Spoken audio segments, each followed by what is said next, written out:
Hello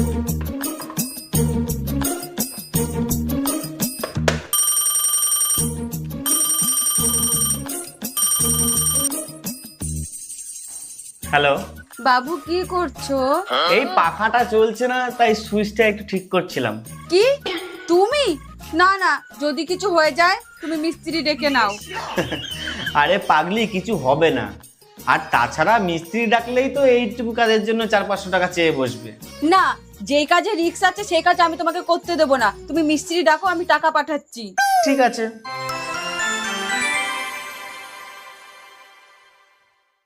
উপরে ওঠো, ঠিক করে দিয়ে আসো।